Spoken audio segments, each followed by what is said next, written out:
ചെറിയ പെരുന്നാൾ, വിഷു, മാർക്കറ്റ് ലക്ഷ്യമിട്ട് തിയേറ്ററുകളിലെത്തിയ വർഷങ്ങൾക്ക് ശേഷം ആവേശം എന്നീ സിനിമകൾ തമ്മിൽ വാശിയേറിയ ബോക്സ് ഓഫീസ് പോരാട്ടമാണ് നടക്കുന്നത്. രണ്ട് സിനിമകൾക്കും ടിക്കറ്റ് കിട്ടാനില്ലാത്ത അവസ്ഥയാണ്. ഫഹദ് ഫാസിലിനെ നായകനാക്കി ജിത്തു മാധവൻ സംവിധാനം ചെയ്ത ആവേശമാണ് ബോക്സ് ഓഫീസ് കണക്കുകളിൽ ഒന്നാമൻ. വർഷങ്ങൾക്ക് ശേഷം തൊട്ടു പിന്നിൽ തട്ടത്തിൻ മറയത്ത്, ഉസ്താദ് ഹോട്ടൽ എന്നിവയുടെ തിയേറ്റർ ക്ലാഷിനെ ഓർമ്മിപ്പിച്ച് ഇത്തവണ വർഷങ്ങൾക്ക് ശേഷം വിഷു വിന്നറാകുമെന്ന് സിനിമയിൽ നായകനായി അഭിനയിച്ച ധ്യാൻ ശ്രീനിവാസൻ ആദ്യ ദിനത്തിൽ പറഞ്ഞിരുന്നു.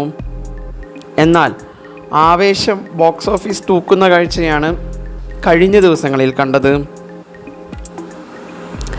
ആദ്യ ദിനത്തിൽ വർഷങ്ങൾക്ക് ശേഷം ലീഡ് ചെയ്തപ്പോൾ പിന്നീടുള്ള എല്ലാ ദിവസവും ആവേശം കത്തിക്കയറി. റിലീസ് ചെയ്ത് 5 ദിവസം കൊണ്ട് ആവേശം 50 കോടി ക്ലബിൽ എത്തിയിരിക്കുകയാണ്. ഇന്നത്തെ ബോക്സ് ഓഫീസ് കളക്ഷൻ ചേർക്കുമ്പോൾ ആവേശത്തിൻ്റെ വേൾഡ് വൈഡ് കളക്ഷൻ 50 കോടി കടക്കും.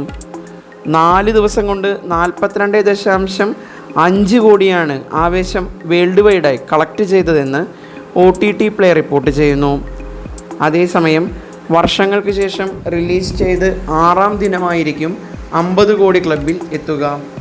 ബുക്ക് മൈ ഷോയിലും ആവേശത്തിനാണ് കൂടുതൽ ഡിമാൻഡ്.